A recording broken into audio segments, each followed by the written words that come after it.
we'll be covering basically what we're calling Integration 101, okay, which is really kind of an introduction to our REST APIs at a very high level, how you use the developer portal and learn to create and register REST applications in Ultra.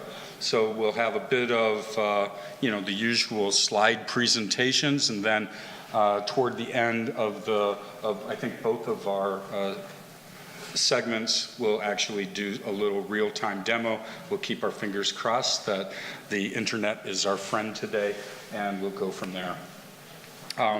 Again, with the forward-looking statement, okay, we expect to talk about a product that does not exist, and bottom line is don't make any plans based on those statements and wait until they have been made generally available. So the agenda for what we're going to do for a bit is kind of get on the same page, right? We're going to, talk a bit about specifically what we mean when we talk about the REST APIs and the developer portal, etc. There'll be some resources that we'll make available and talk a little bit about. Do that demo or introduction to the developer portal and do that demo, and then we'll kind of close with some best practices that we like to suggest to folks for an optimal experience with your integrations, right? So I'm going to really fight the urge to actually just read this slide that's behind me and just kind of talk to the points, right? When we're talking about the developer portal, okay, it actually serves really three purposes, okay? First and foremost, it's your access point for the documentation around our REST APIs, all right? And we'll actually take a look at what that looks like when we do the live demo part. Actually, personally, pretty excited about how we're approaching API documentation these days.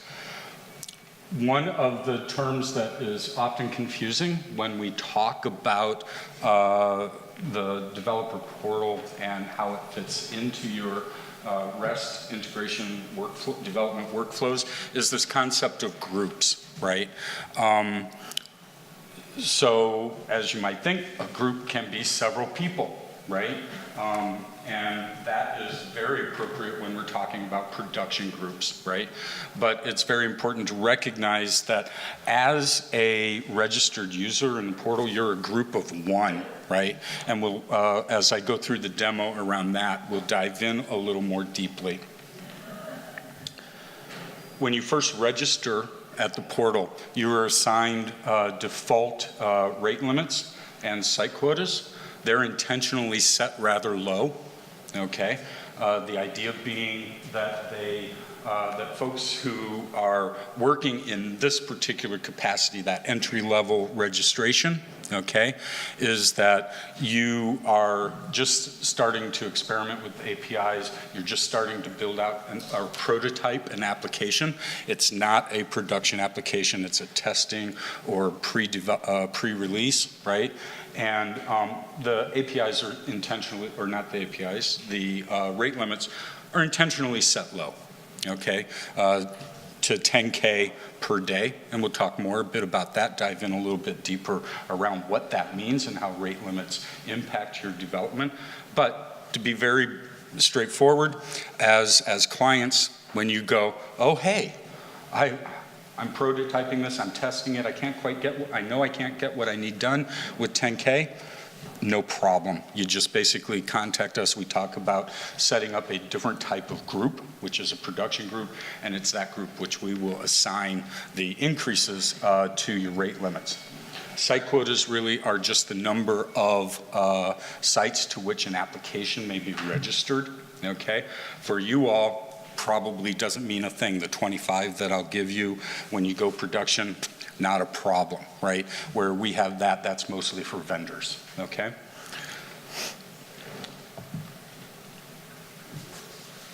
I mentioned that we do some resource sharing here. The first URL is actually the developer portal itself. All right, that's where you go to read documentation, where you go to register as a developer and manage your applications, okay? Manage your groups, manage your production sites. Then there's Scott's community site, right? That is specifically the REST subgroup of the Learn Developers portion. Is it called subgroup? Space, subspace. Okay. So for all things REST related, you want to go to the REST subspace under the Learn Developers community site.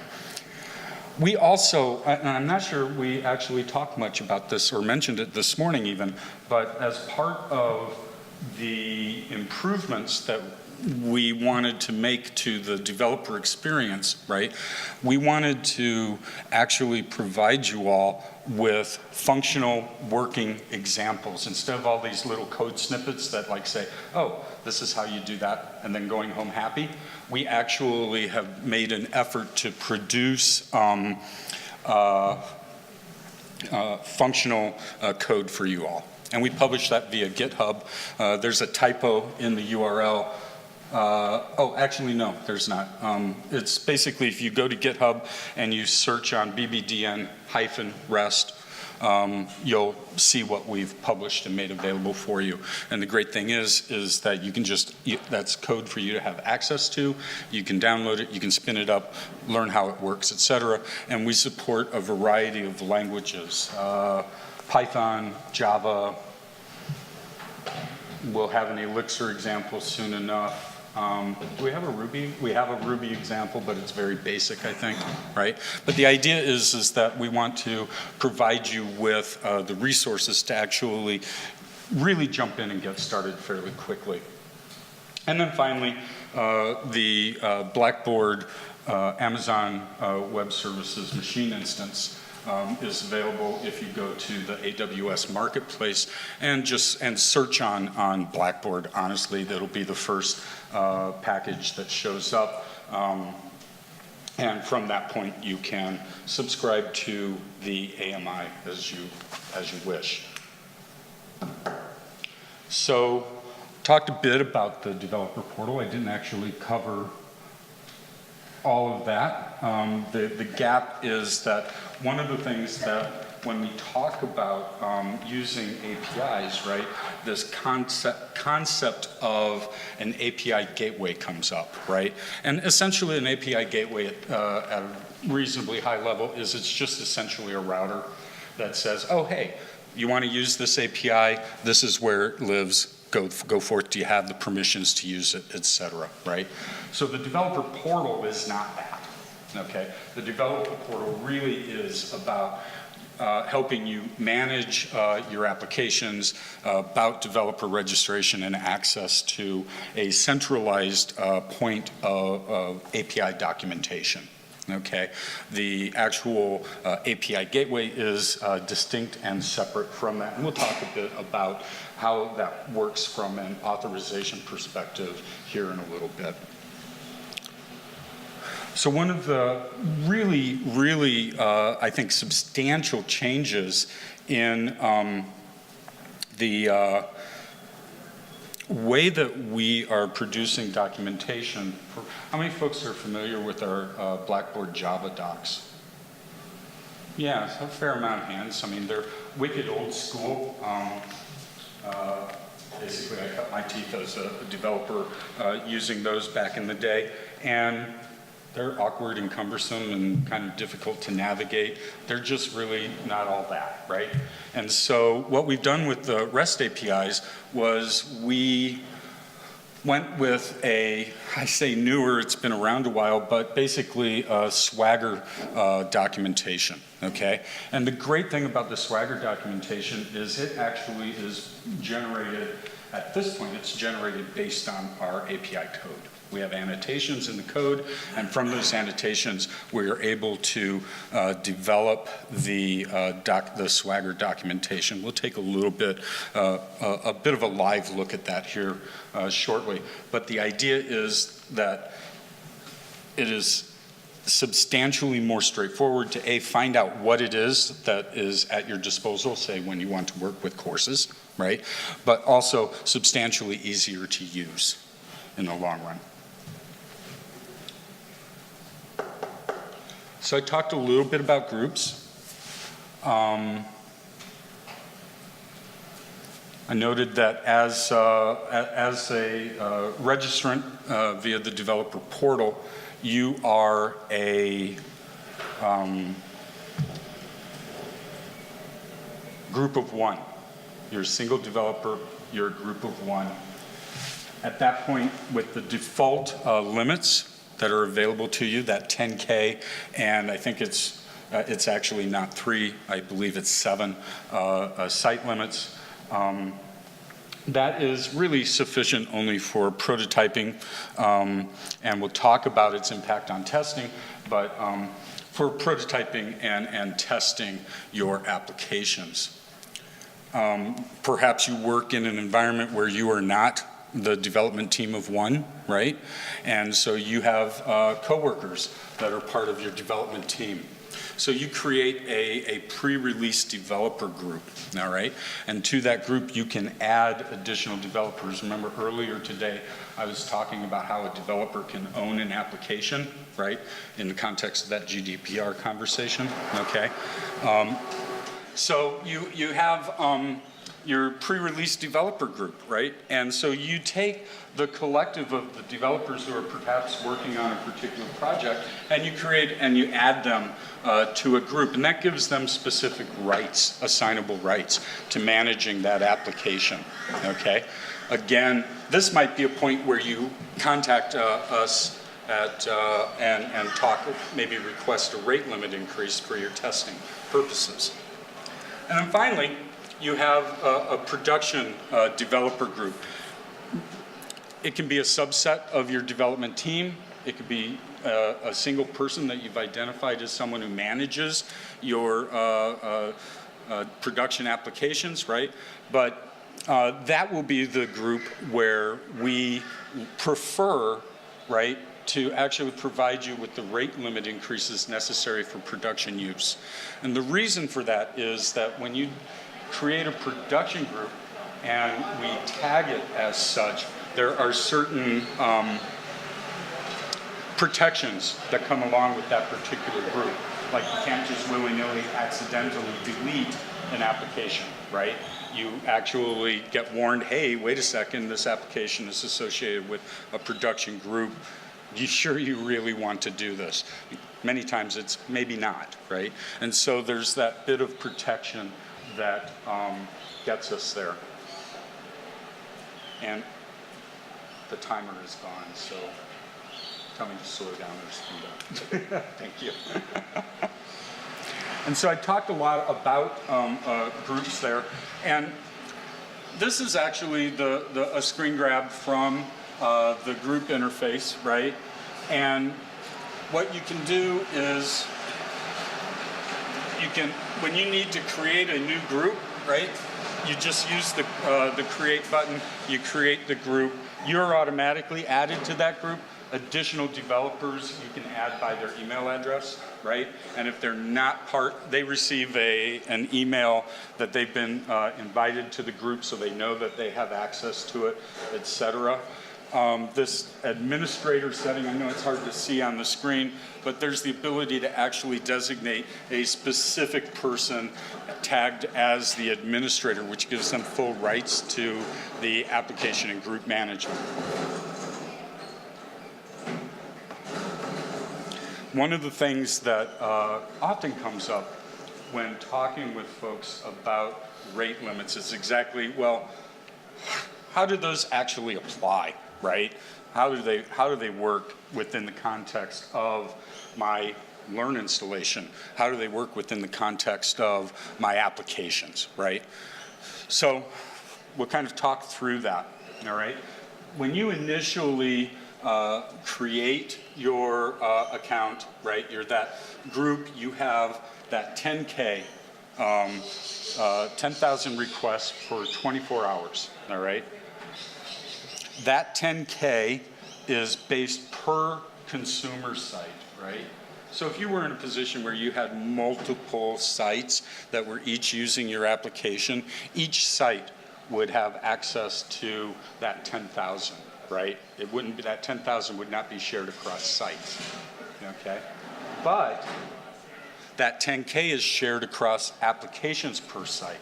So if you have that 10K, right, and you happen to be running in production, okay, and your application is only using like 8,000 requests a day, and you bring on another application, unless you release or unless you increase your rate limits, okay, or file a request to do so, your second application will only have access to 2,000 requests.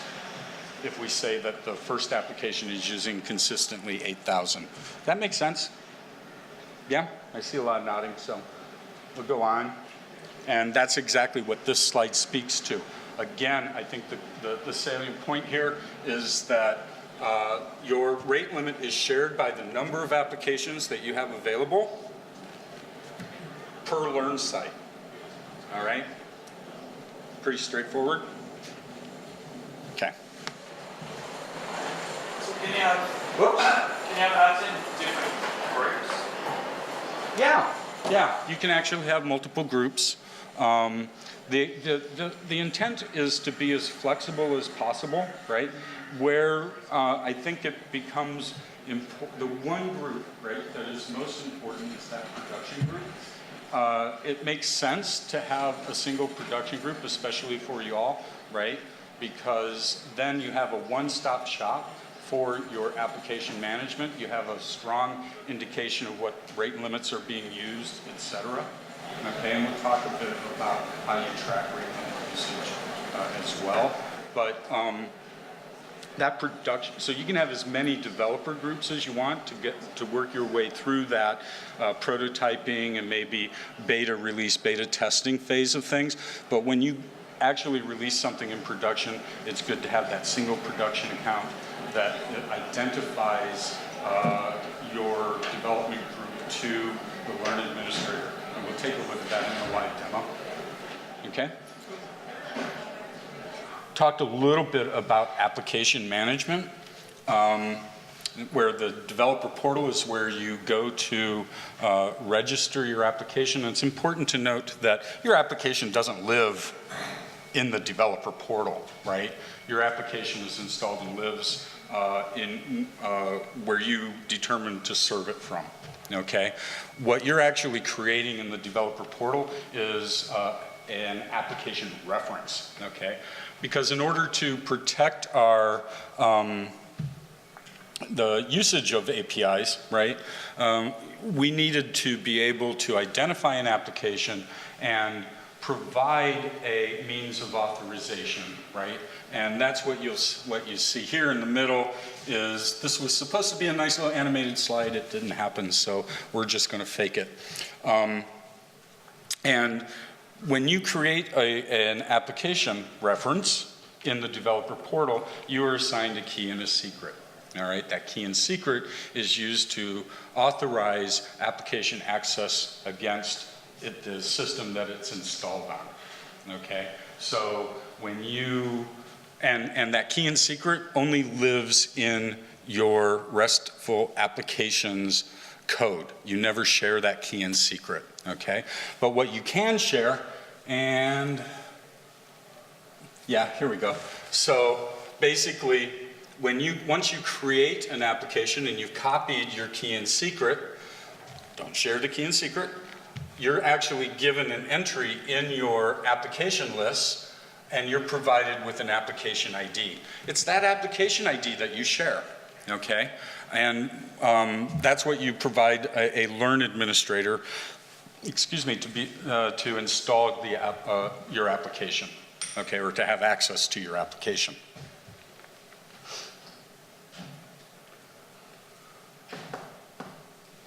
I noted that the developer portal provides you with the means to manage the applications, but you have to have a way of installing or making your Learn system aware of those applications. And so in your system administrator panel, there's a little, under the integrations module, there's a link for REST API integrations, right?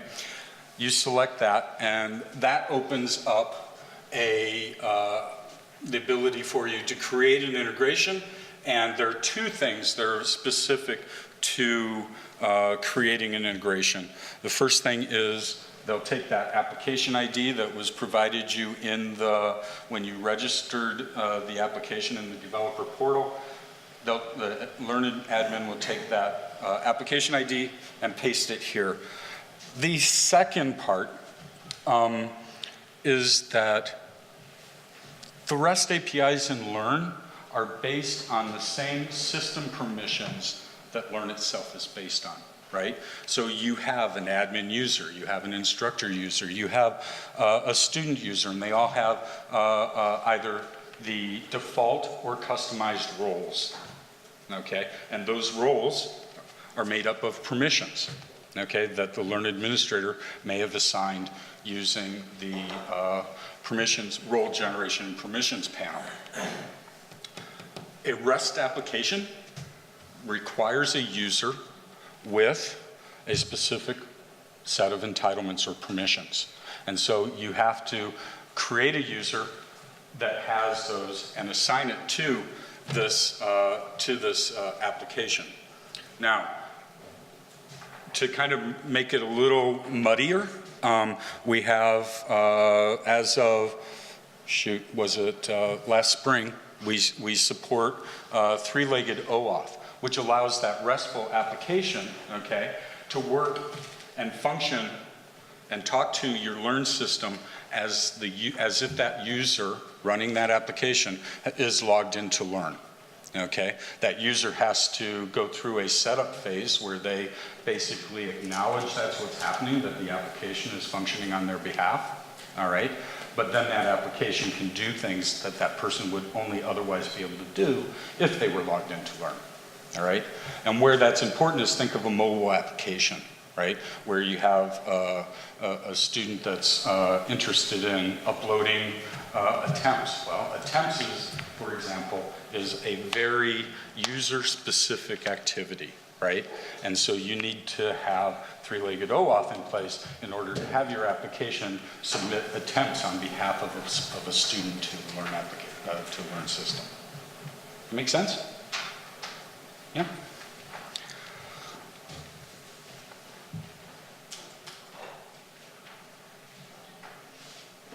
Darn, it didn't pop my demo slide in there. Well, let's actually take a break from just looking at slides a little bit. And if you don't mind, I'm going to sit down so I can actually drive my computer better. So I might disappear behind the podium. Let's actually take a look at some of this that we have talked about so far, from the portal itself through registering an application in the context of Learn.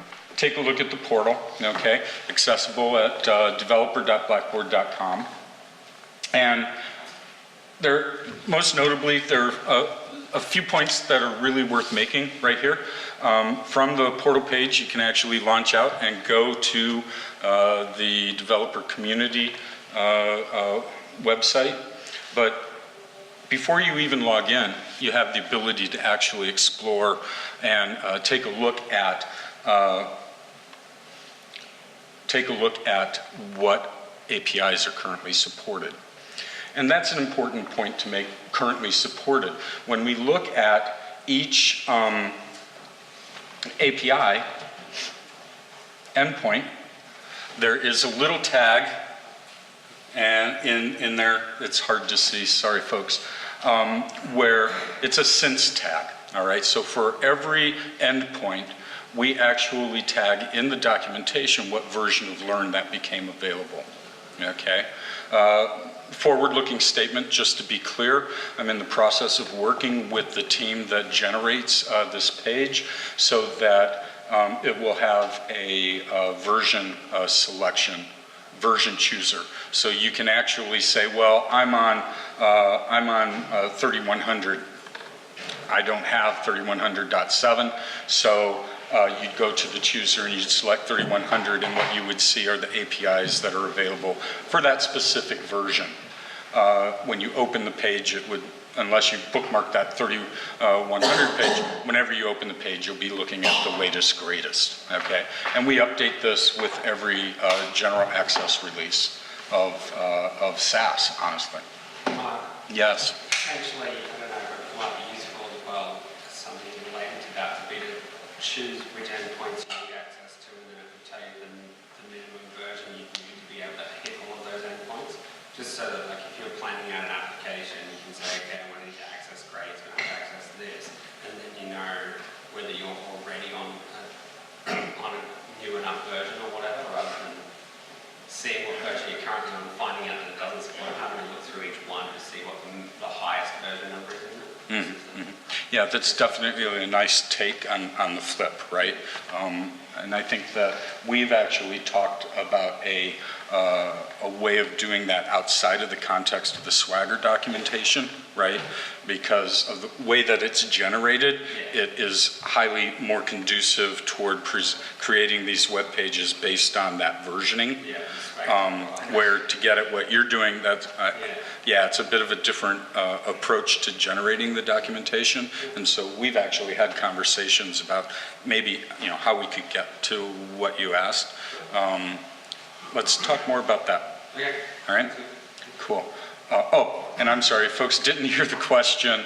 What Shane was asking was, I had mentioned that we'd have a chooser to select what version, and he was suggesting maybe more of a grouping of, tell me if I'm misinterpreting this, a grouping of APIs separate and beyond that would tell you what version they're available on, right? Yeah, basically, it's just Yeah. if I'm running an app, this endpoint, this endpoint, this endpoint, this series of tick boxes, and then it'd say, well, the highest version, or lowest common denominator version is this one.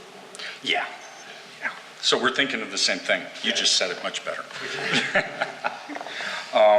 And so the great thing about the Swagger docs, earlier I was saying how simple I think that they are to use. It's like, oh, well, hey, I'm interested in the calendar. We just released calendar APIs. And so in 3400.9. And so I'm interested in working with the calendar. Boom, I want to, off over there on the right, probably really hard to see, it says get calendars. And so basically it's the endpoint for accessing the calendar APIs. There's that since tag that I made point of earlier. And one of the really great things is that there are two key areas in the documentation worth noting, and that's example and model, okay? So the example gives you a quick peek into the data that is actually returned, and then the model, and this is a very simplified version of it, the model actually tells you what those result elements actually are. And if you're doing a post or a patch, let's look at the post, right? And if we scroll down here and we take a look at the model, we can see it's a bit more complex, right? Because there's a lot more generally to what you can do within the context of a post or an update versus a read or delete, for example, okay? Definitely, it's always worth taking a look at the model when you're just getting started with a fresh API. Usually, even before we get to this point, I talk a little bit about, and Scott has experience with this as well, where, basically I did the requirements around the APIs, right? And then the guys produced the APIs and produced the Swagger docs.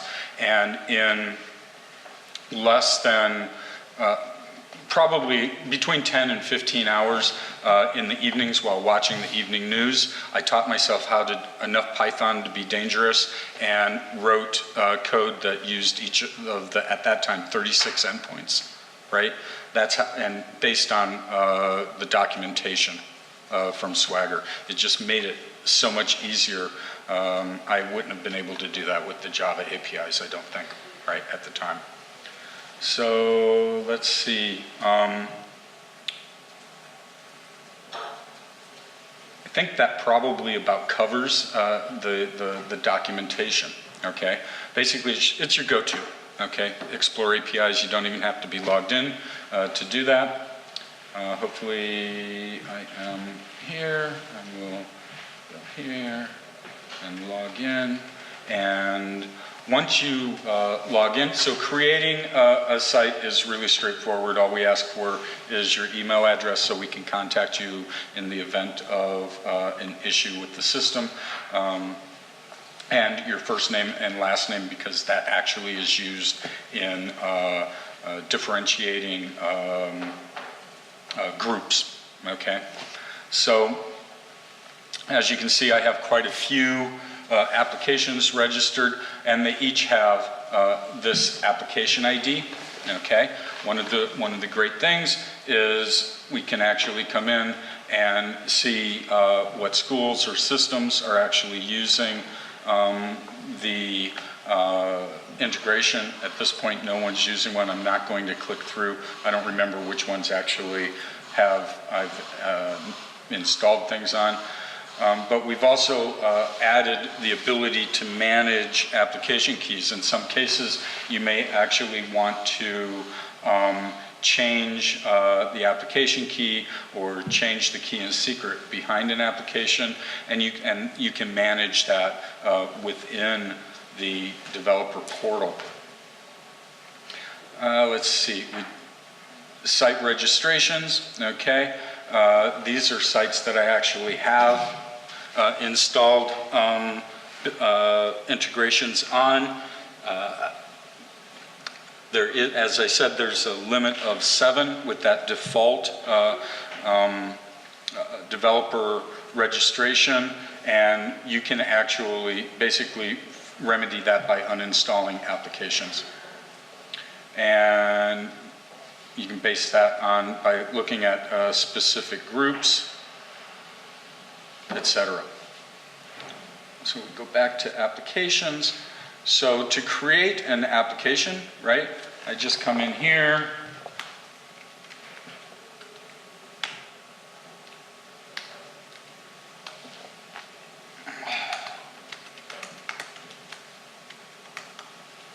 and make a determination what group you wish to assign your application to. Click Save, and you're presented with the application key and secret. You'll want to copy that into a safe place because your application will require that in order to talk with any Learn system that you have installed it on. And boom, here we are. It's installed, and there's the application ID that I would use to install it. So let's say I'm going through that testing scenario, right, or prototyping. It's fine to do that under my Mark O'Neill group, right? When I actually get to a point where I want to do a production release, I come here to my groups.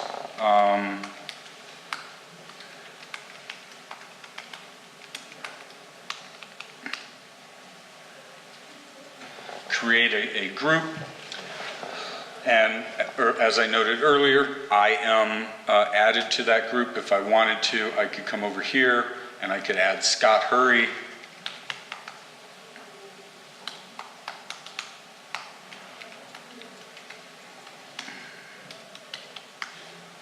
If I could type, we would be able to add Scott, and we'll add him, and boom, there we are.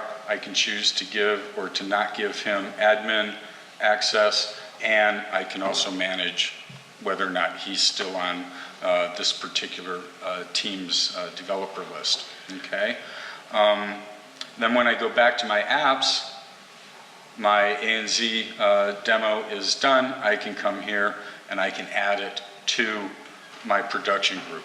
And so there's fluidity, enabling you with some flexibility about how you set up your teams, how you associate your applications with those teams, and then when you're ready for production, it's as simple as selecting the application and the production group that you wish to assign it to.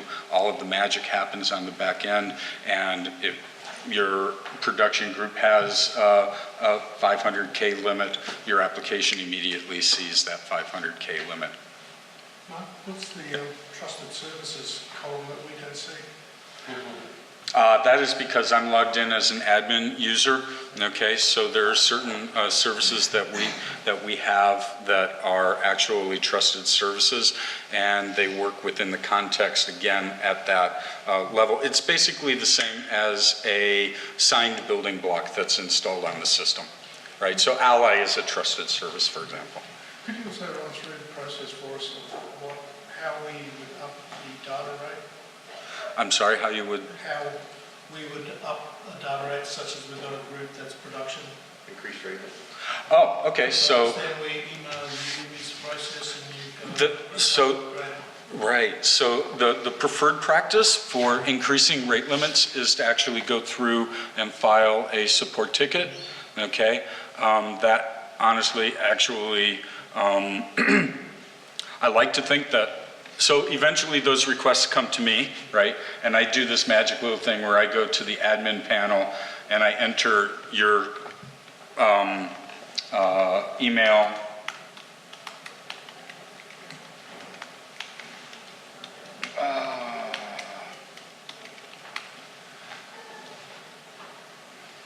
Okay, and then the magic happens, and then I come in here and I say that you have a production group. Remember I said you can have multiple ones. I'm cheating, right? Or I said that preferably you have one production group. I cheat.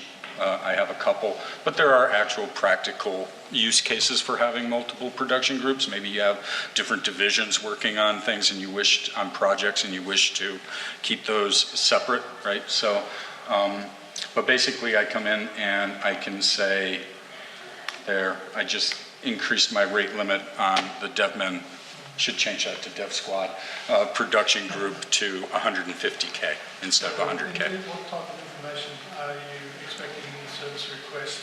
Just our email and the production group and possibly an estimated rate limit? Is that what you're after? And that's definitely a start. I love to also, and I've asked support to request some additional information about what your application does, just so that I have an idea of what folks are doing. Sometimes, in some cases, folks have requested a specific rate limit value and then told me what their application does, and I've actually given them more than what they requested based on experience, right, of how things go, right? So like SIS integrations, right, where you're using the RESTful APIs or REST APIs, typically can be surprising at how many requests you actually can make in a day. And so I usually give significantly more for those types of integrations versus just like a...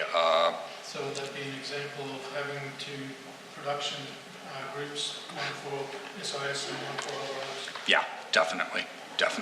Because one of the, and haven't mentioned it yet really, but so with each result set that you get back,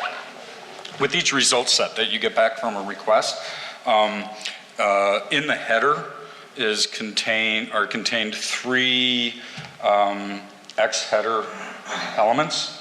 One is what your rate limit is, right? The second one is how much of it you have left, right?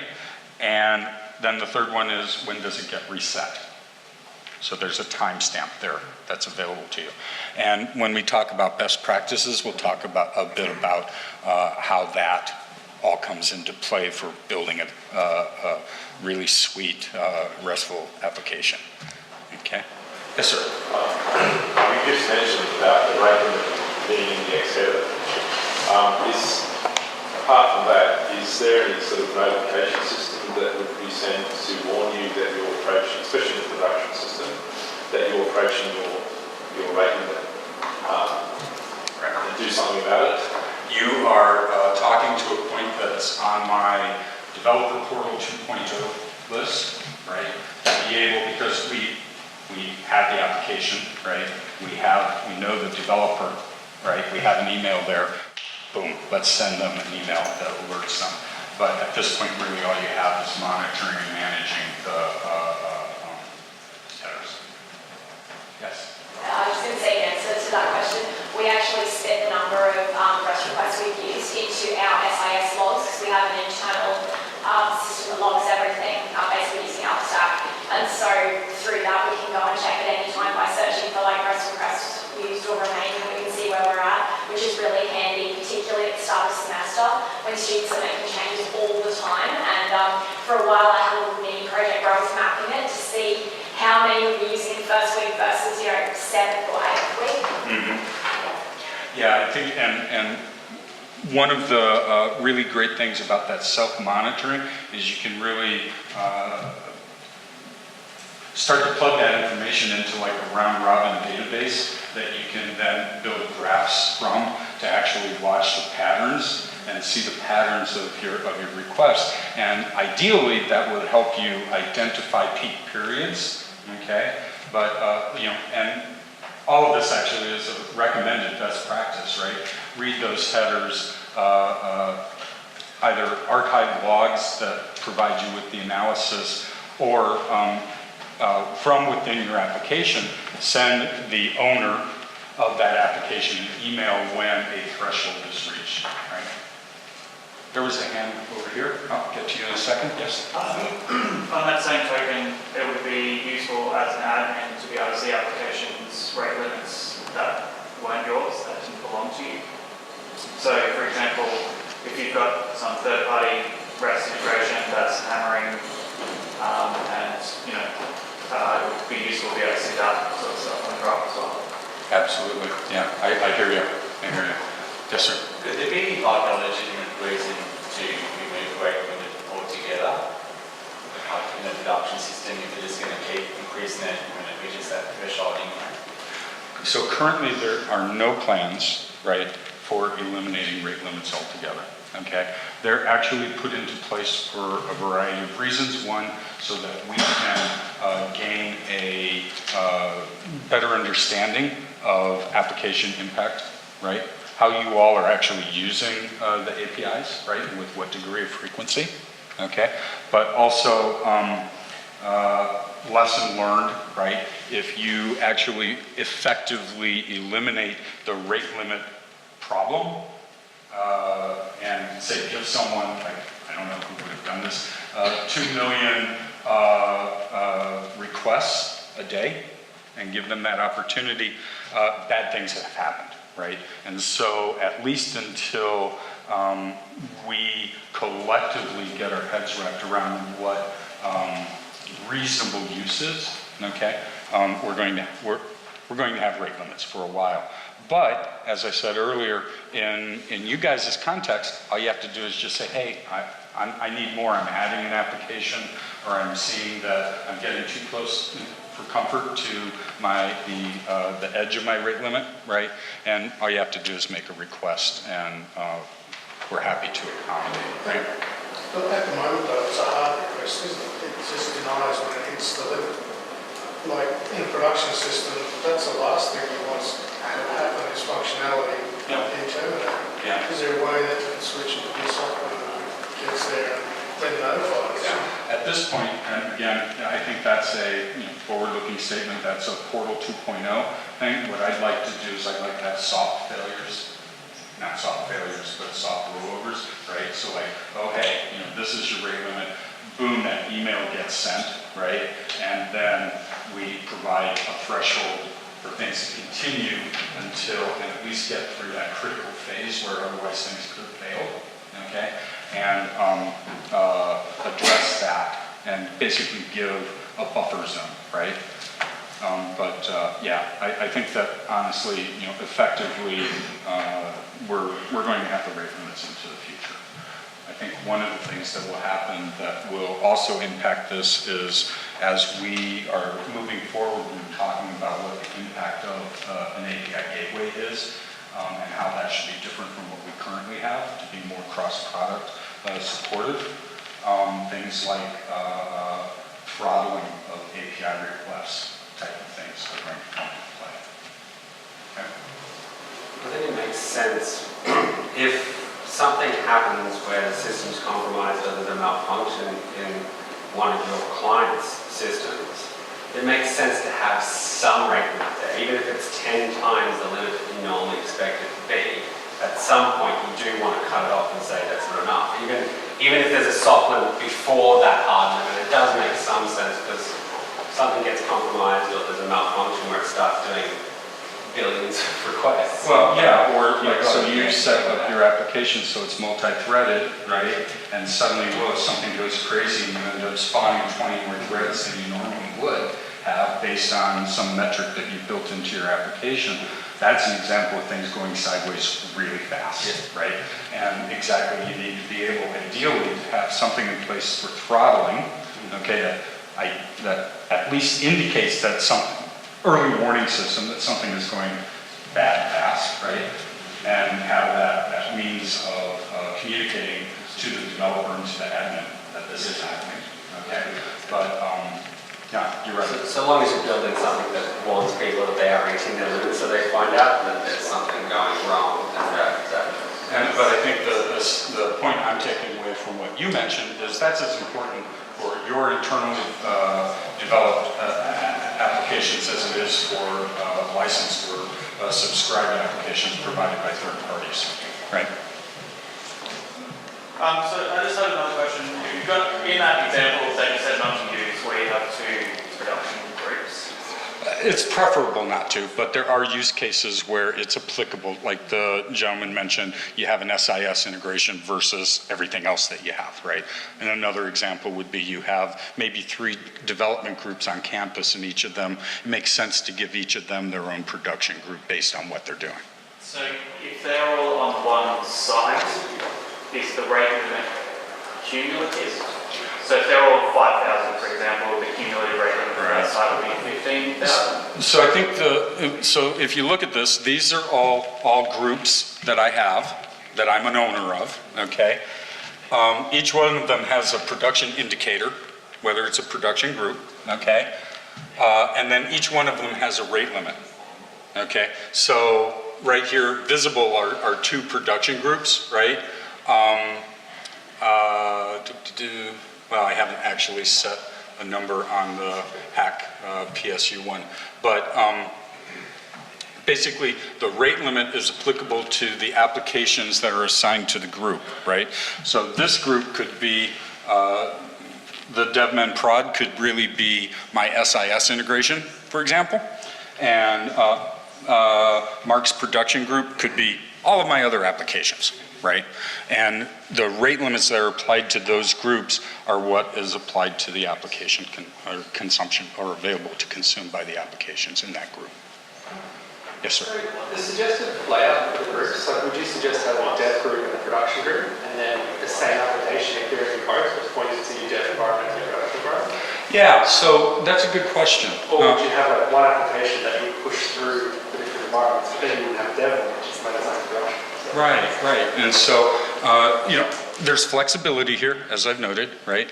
But I like the approach of, so typically when you have a project, you have like the primary developer who's like responsible for maybe doing the high-level prototyping and throwing together, and then maybe, you need some specialty work done and you bring on another developer.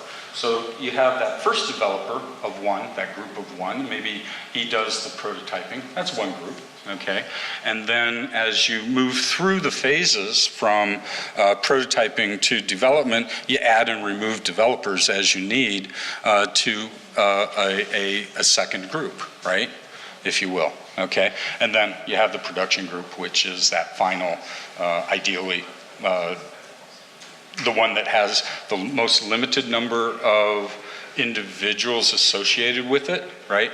But also brings along some special goodness, which I'll see if I can show you around that. Would you have separate applications for your dev, prototype, and production? Oh yeah. I mean, you could end up with that, absolutely. Different versions, right? And so you would, but they would be two distinct application references, right?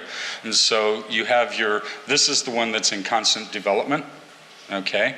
And this is the one that's in production at any given time, okay? And so what you do is you basically say, okay, this has the most people on the group, okay? The one that's in development, and then when you're ready for production, you reassociate the application ID with the application that's in the group.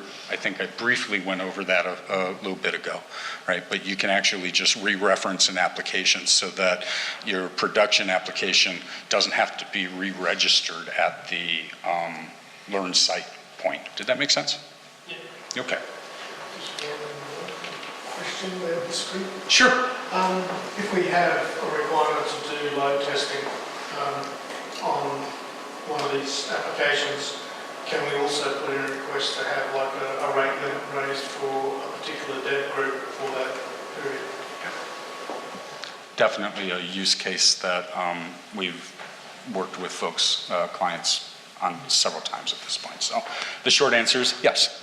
And with that, is there accessibility to the data being stored, as in the logs of the requests and times it takes, or whatever data you're storing? You don't know because we've never seen it. Right. So basically, it's the responsibility of the REST application implementer to manage their logs. Okay. But what are you guys storing in this? So what we do is we store obfuscated endpoints, okay, in the system. So like if you make a course create request or a user create request or user update, anytime that there could be an identifiable piece of information, okay, in either the result or the request, we never track that, but in some cases in the URL for the request, right, there's, you can put a batch UID in there, for example, right? We obfuscate that information, and so the only information that we log, right, is who's making a request and essentially what the stem object of that request is, so that we can analyze API usage, right? And to be fair, other than at one point where something was going a little sideways, I have not spent a huge amount of time in the log database tracking API usage, just simply because based on the conversations that I have with folks when rate limit increases come in, I know what they're using, right? So I haven't really had the need. I have on my to-do list something that I want to do before the year is out to actually build up some nice metrics. So you mentioned before who is making the request, I assume you mean the application. yeah. The actual person. Not the actual person, exactly. Yeah, there's a binding to the application ref ID, application ID. Okay. Yes, sir. Is the rate limit like loosely tied to, like in a production environment, is it loosely tied to the contract or the version of a production system that you may have? No, but at this point, right, there really are three general rules, right? There's that default rate limit setting, which is that 10K, okay? And then there is the Open Innovation Initiative, okay, where the site quota gets bumped up to 25 and the rate limit gets bumped up to 150K, all right? And honestly, that's largely because we want to encourage, developers, whether they be students or third-party vendors, right? Folks folks who aren't even associated but are interested in, just seeing if they could build something, the opportunity to do that, right? And so to build something and then have a sufficient buffer, if you will, to actually market their application and see if it's something that's viable in, in their market that they're interested in, right? And what we found out is that folks are much happier, right, to have a conversation with us about becoming partners and taking advantage of, the marketing and service that we can make available to them. If they completely and fully understand that this thing that they thought would be really awesome actually has market traction, right? Where to have that conversation before you even know if people want to buy what you've built, right? It's awkward and difficult. And folks are much happier to have that conversation afterward. And then the third group, right, is clients, right? You come to us and you say, hey, look, I've added this bit of gradebook, this gradebook tool that pulls grades out of the gradebook, preps them and for review, and then bumps them over to my SIS, right? And we have a conversation. Basically, you and support would have the conversation, and I go, oh, I have no questions there. Yeah, this makes awesome, but you're going to need 50K more than you asked for, right? And we just, boom, do it, right? There may be conversations if you're a self-hosted, right? Because there's no such thing as a computer fairy, right? A REST API request is the same as an HTTP request. If your system is not scaled to where it can handle an increase in 500 HTTP requests, then you're going to have a problem if you ask me for 500 additional increase in rate limits, right? Because your system isn't scaled to handle it. And so we would need to have a conversation around that, possibly. Okay? Any questions? Okay. So I think that was a very nice conversation, by the way, about not only the rate limits, but also the group stuff. Thank you for participating. That was awesome. Let's see. Oh, I'm not in slide mode. Okay, so let's see. If I go back to my apps, and so I've created this, and I've assigned it to a production group. If I pop and I say, oh, I'm done using that app, delete it, basically, this little dialog pops up and says, hey, look, you're not going to be able to get that back, right? And so there's a nice little stopgap there. And let's see, we already reviewed that. So once you've actually gone through all of this, right? You built your application, you registered it on the portal, you've assigned it to a production group. What you do then is you take that application ID. Let's see, let's actually make some magic happen. What? No. There we go. There we go. Let's actually copy this application ID here. Okay, and come over here.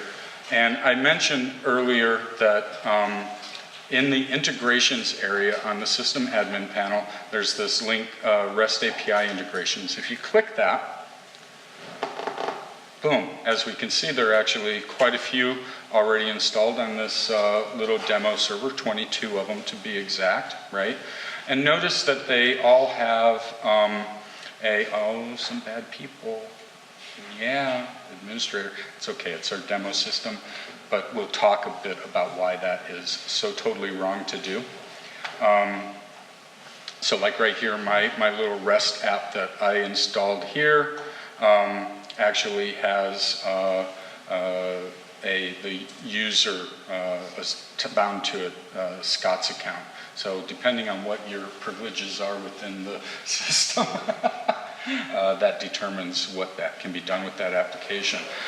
But isn't it also bad practice to use the administrator account? You should never, ever, ever, ever do that. And I was going to say, if a vendor ever approaches you and says, oh, we have the greatest application for you since Swiss cheese, you have to install it using the system administrator account, not only tell them no, but also contact us either via support or directly and say, look, I've got this vendor saying that I should install their application. Because you should never do it, honestly, in a production system, right? This is a test environment that we use, and so a little bit more. But even the permissions on a created account, they cross over for a lot of the API calls. Isn't there something better we can do there? Because if you want an application, you need to restrict it only to a set number of APIs. But you give them those permissions and they suddenly have access to Gradle or something else just based on those permissions. Just based on that level of permission, yeah.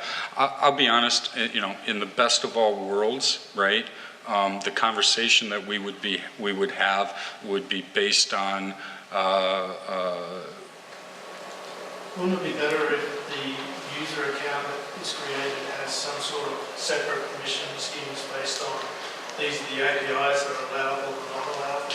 Well, and so, okay, so two comments, right? The more granular entitlements or permissions, right? So that when you assign one permission, you don't inherit a bunch of other permissions, right? That's definitely a conversation point, right? The second one I think that is important is the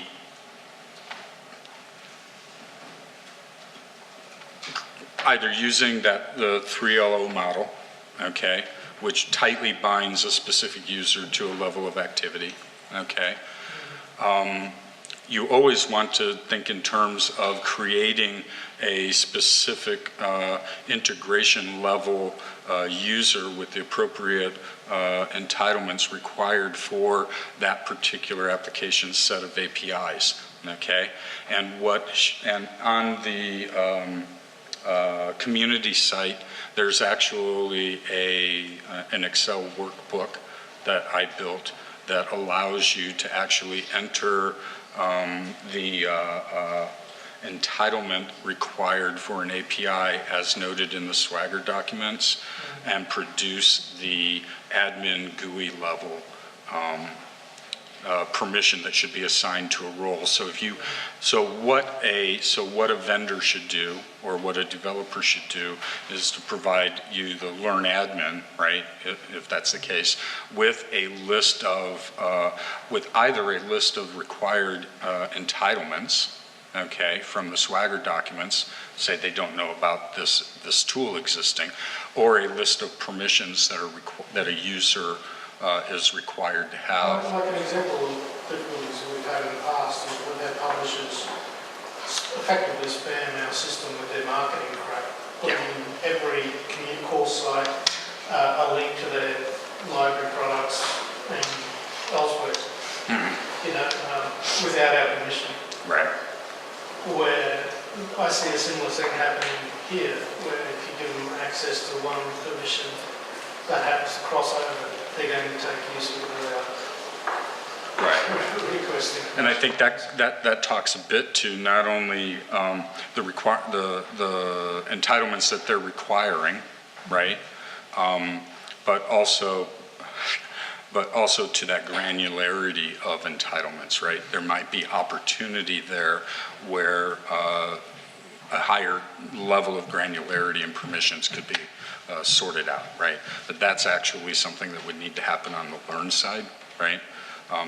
As I noted earlier this morning, the REST APIs actually sit on top of and utilize the same permissions architecture that Learn as an application uses. And so we're kind of stuck with, well, not stuck with, we also benefit from the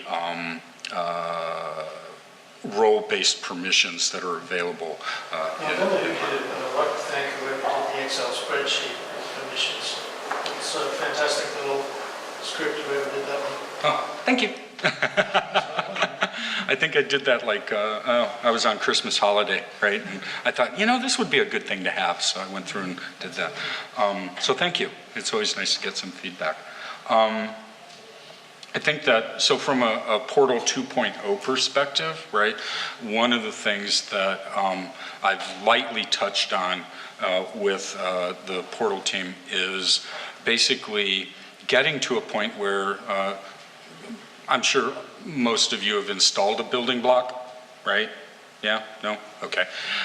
And the idea being that when you actually register that integration, right, a handshake takes place essentially that much like how SOAP Web Services can expose endpoints, right?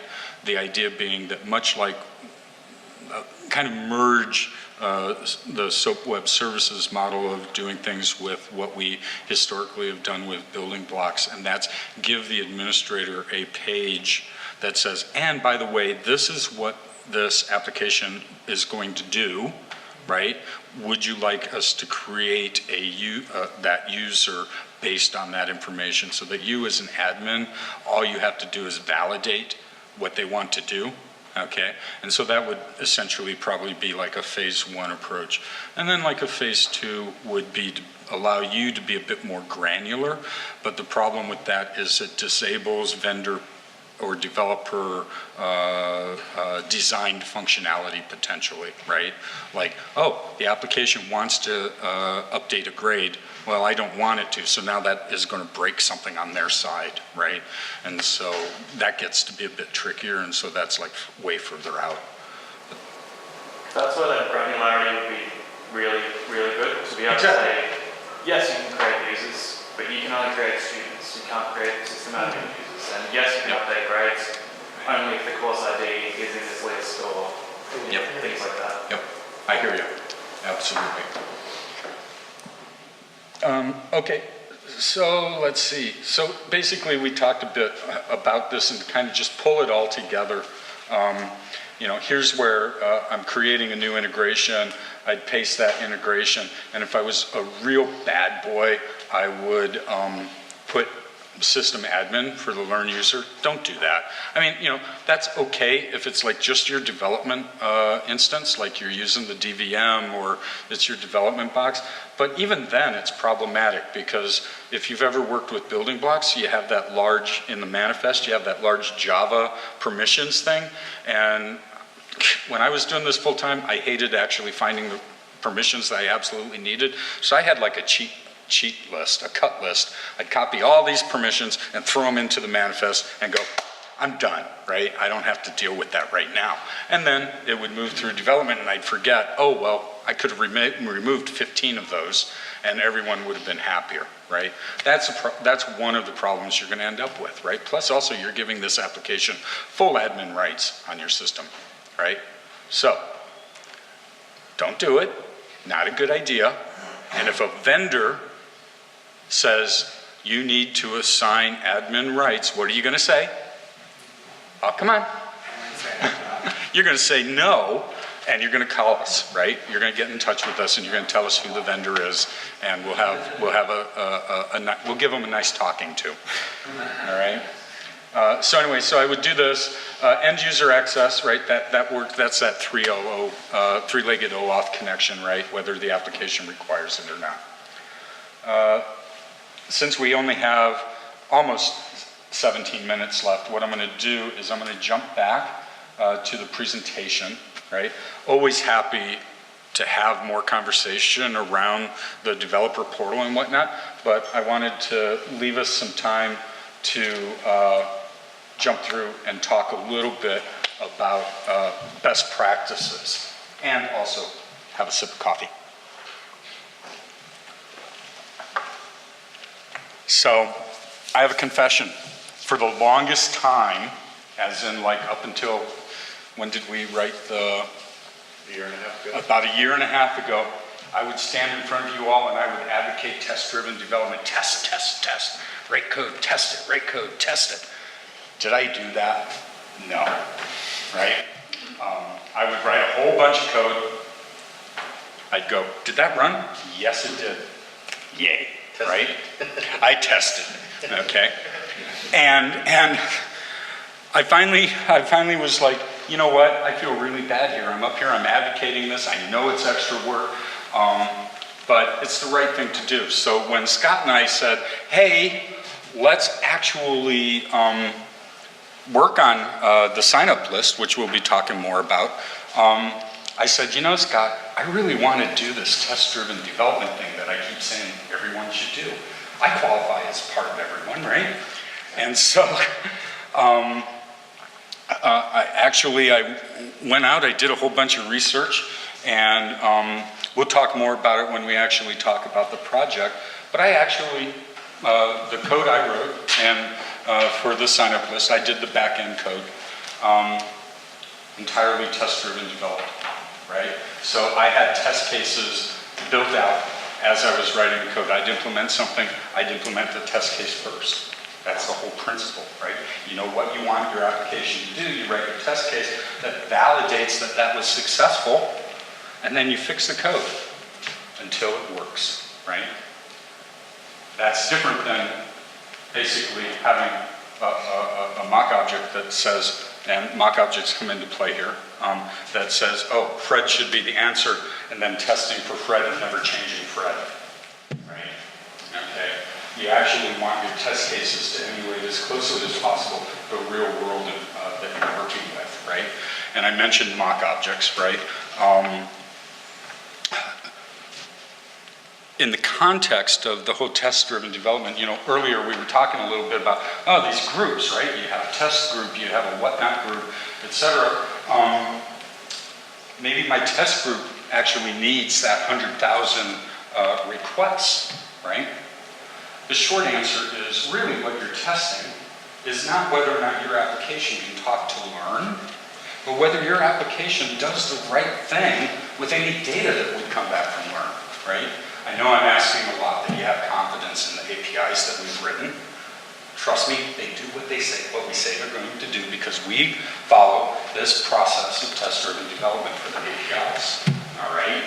So when we actually put an API in production, okay, unless one of the guys on the team missed a particular use case or test case, and it has happened occasionally, I will admit that, they are, I can say with a high degree of confidence that the public APIs are going to do what you need them to do. So you don't actually need to test your application by making 100,000 requests to learn, right? Because then you're just getting back your data, okay? You can actually, and this is why that rate limit is set to 10K, right? Because you can actually make 10 requests to learn, get enough data to actually work with something, and then run your unit tests there, right? Or you can actually create mock objects and plug those, populate those mock objects, right? And it doesn't matter what language you're using. At this point, there are really nice mock object libraries even for Node.js, right? I was looking at one of those before leaving to come out this way, right? So there's opportunity to actually really do this test-driven development in a way that has low system overhead, right? Low rate limit requirements, but still actually really exercises the application that you built. And notice I did not talk through all that gobbledygook, right? The core of it is you make little changes, you test your little changes, you go home happy when your changes pass your tests, and then you just incrementally build through that. And I think I have a whole nother slide that looks a lot like this that speaks to the mock data. There we go, all right? I think that ultimately that's the other thing, right? Because I've done all of this these different development models, right? Where I would write an application and all of the data that I had to test with came from my learn system, right? And you know what? Honestly, that's cumbersome, awkward, mucks with your test cases, etc. When you have mock objects that present a consistent data set upon which you're testing, it facilitates your test environment, right? And being able to accurately reproduce errors, accurately reproduce successes. That's not to say that you should not test against your learn system, right? But ultimately, it's not really required, If you understand the data that's in your system, you can do all your tests with mock data objects.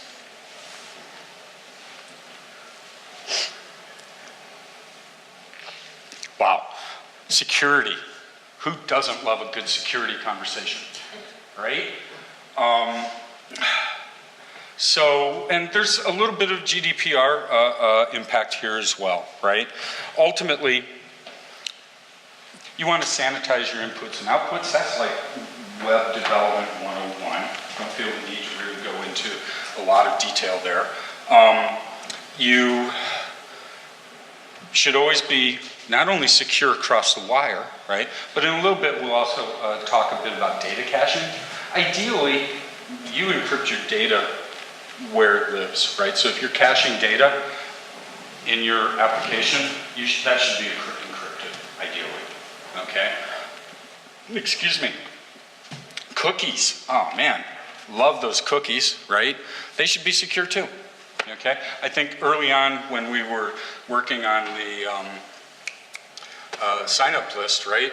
I was like, holy crap, Scott, we're using these cookies and we're not like securing them. And oh, by the way, we also have these internal APIs that we're not securing, right? So we sat down and had a really good conversation about how we were going to fix that. But ultimately, it's about encrypting your cookies and having them expire and never storing explicit sensitive information.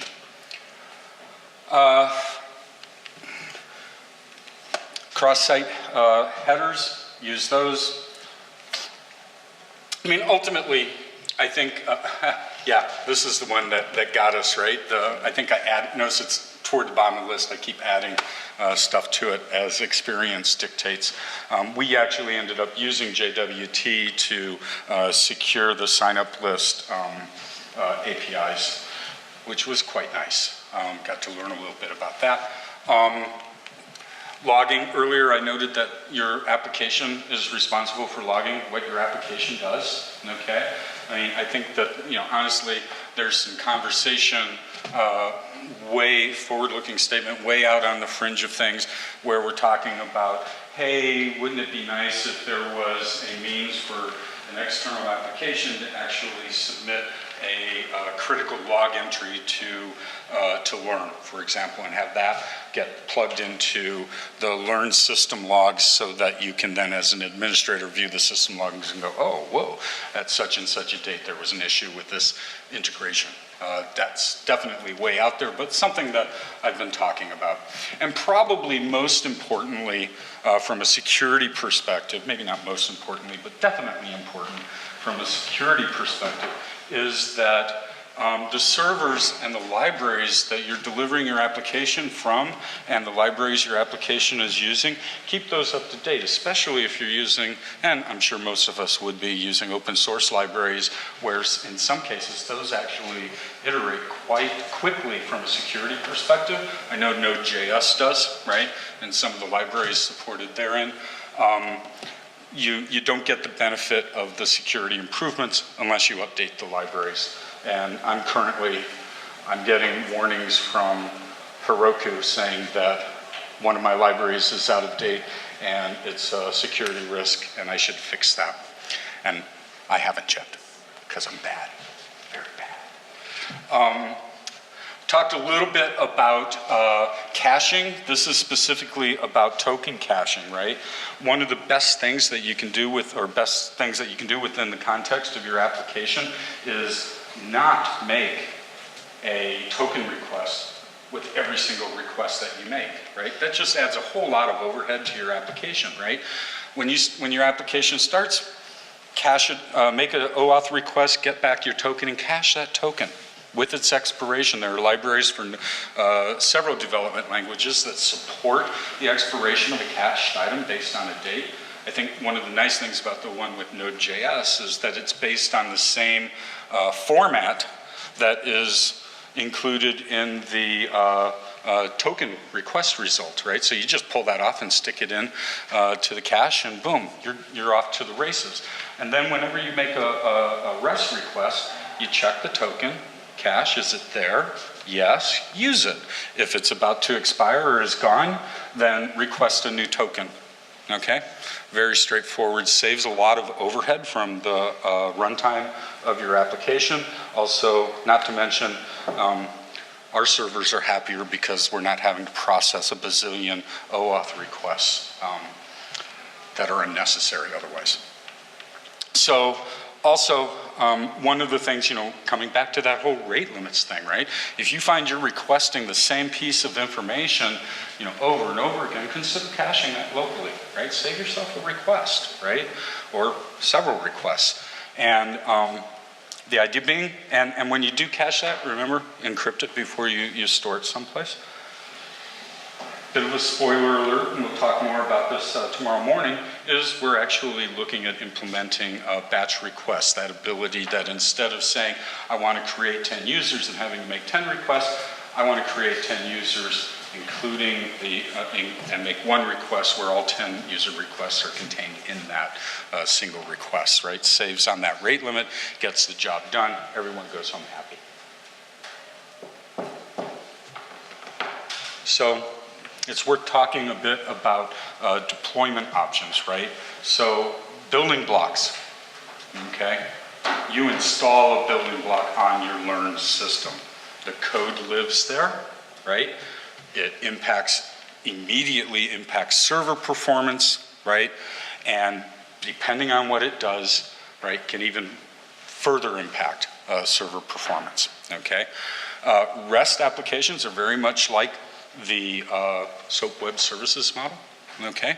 You have an external server from your learned server, and on that server you have your RESTful applications. That includes, I don't think I specifically call it out on the slide, but that includes LTI applications as well, okay? Both LTI and RESTful applications are served from a server that's remote and separate and distinct from your learned server. Excuse me. Depending on how you architect that system is totally based on your requirements. Have you found that seems to be a large stumbling block for some of your clients? No? Whenever we talk to people about LTI and REST implementations, it seems to trigger in a lot of people's minds the idea that they're going to have to now support another application. You're going to have to find the resources within their team to support that application. It needs to run on a separate server. Potentially there's a new server that needs to be resources to, and then it seems to sort of create a snowball effect of all of these extra things that are going to have to happen in order to host this separately. Where I've already got Blackboard administrators, where if I install a building block, they'll continue to have that building block exactly like they did before. But I'm going to draw a line in the sand, so to speak. The only difference in what you just said between the RESTful application and the building block, right, is that server equation. You still have to maintain your application, whether it's a building block or whether it's a RESTful or an LTI-based application, right? And if it came from someone else, they're hosting it. Typically, they should be, right? Yeah. And then there's the conversation, right, about that management of the server. It's important to recognize that these RESTful applications and these LTI applications, you can have more than one on a server, right? It's not like, oh, well, I have to do this. And you can actually, you don't have to have one server per application or even two applications, right? Appropriately scaled, you can have many applications running on the same server, okay? I totally understand that, but I'll just tell you that doesn't comfort most of the people that we talk to about doing these sorts of integrations instead. Just from the system administrator's point of view, well, sorry, not from the system administrator's point of view, from the manager's point of view, they are seeing it as a discrete thing that needs to be run and maintained. Not even just talking from a code base perspective, but that needs to be started and stopped by somebody, where it starts and stops as a part of Blackboard, it's maintained as a part of Blackboard, 10 files of lead as a part of Blackboard. All of those sorts of things, like, and especially from a manager's perspective, they don't know necessarily how difficult that is to run. Like, I totally understand that it's same blob of code running here or here, and that they can run as a big group over here or run as a, but to managers, when we make suggestions to do it through LTI and REST web services, that's generally the pushback that I hear a lot. I'll even go one further and say the example that you use on the website of why you should switch to REST services is shocking. The example is that doing a file upload is not public API, but the file in the Blackboard repository. You've got a REST service to do it, so you switch to REST services. Well, it's one line that should be a public API in the Blackboard building blocks to do a file upload, but now to write a whole separate application on another server just to do a damn file upload into a content item is ridiculous. That overhead alone is ridiculous. Okay, noted. All right, I think yes. I was just going to say that this REST API thing is not to do with Blackboard really, it's an integration strategy question. We have so many end-to-end integrations and we're moving away from that because it's not manageable. We need something central. So we're actually sort of moving towards something that can do all our integrations. Like a service bus, that's... Yeah, so we just went forwards on a MuleSoft evaluation, but it could be many other things. But these questions are going to keep coming up and they need a strategy for it. But the manager's like, no, we're not going to host it. It's like, you need to have that conversation at some level. And the rest of the services would help with service bus a lot. Yeah, we work well with that, yeah. The hosting of that stuff is a question, and I've had that conversation. So I want a few more servers, or a dev server, or a production server, TLC, or the IaaS. How do you guys go to cloud serving? Why do you need more servers? This kind of thing is relevant. I think that's where, it's particularly what you said about the managers, with the whole move to SaaS and, not just Blackboard, but with everything. People are like, okay, let's not invest any money in infrastructure or anybody who knows anything about infrastructure or looks after infrastructure. But, by the way, can I have some servers to run these things which are needed for Blackboard?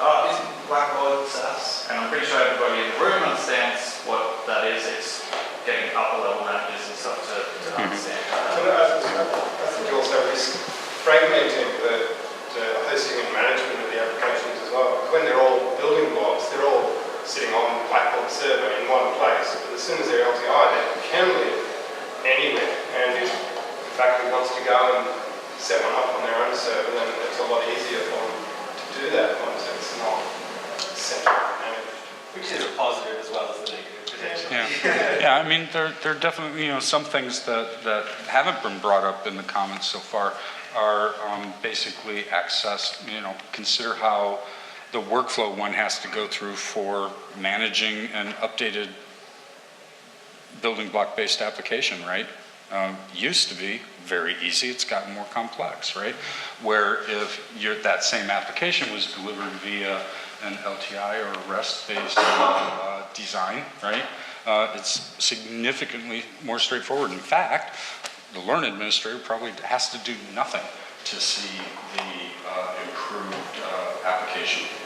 I think where the difference is that from the third-party developer, like where they're developing a tool that they're selling, that side of things, LTI and REST is actually a really good option for all of the reasons that you're saying. But I think for the people sitting in this room that are developing a bespoke application that solves a problem specific to that institution that isn't being solved anywhere else, it can add some overhead and difficulty having to request servers or it'll run on that server, all those things like this. There is pushback from management a lot of the time in having to do that. And you were saying that there's the Blackboard upgrade, the building block upgrade process has got more complicated over time. If you've got 5 different LTI apps living in 5 different technologies on 5 different servers, then you've got potentially more things that you have to upgrade in more different ways than just right. I think it's important to note that in this particular context of this conversation, Blackboard is not doing anything overly revolutionary.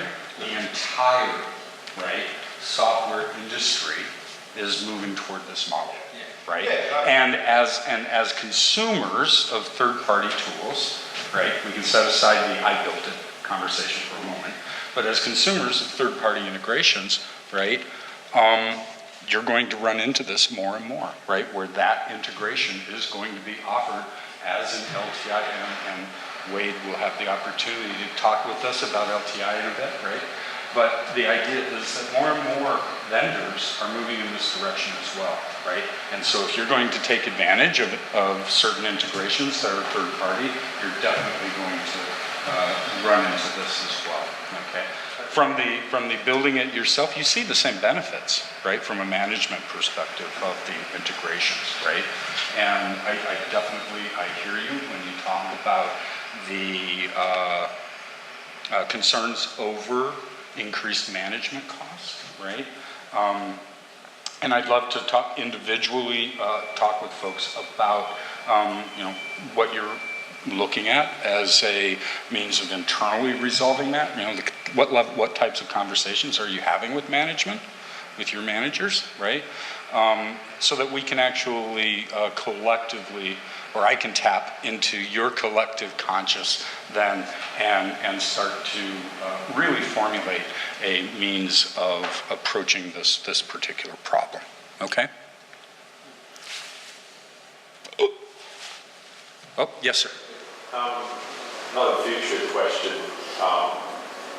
Would there be, are you considering ceasing the public Java API going, like, could be another 5 years or whatever in the future, and focus just on RESTful?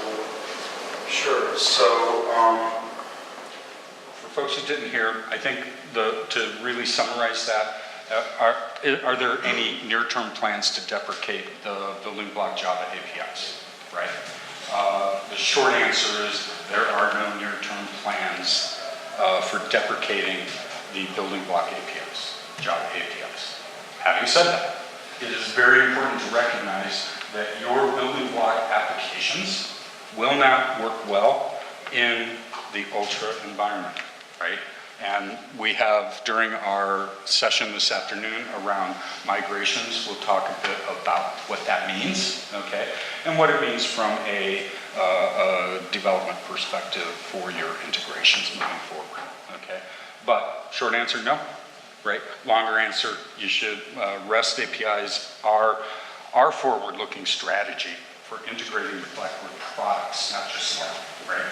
And so, if any of that is on your roadmap, you really want to be looking at what we're doing with REST, what we're doing with LTI, and take a look at the use cases that you currently are meeting with your building block development, Java development, and see how the REST APIs and LTI actually enable you to meet those use cases, or if not, you know who to contact, right?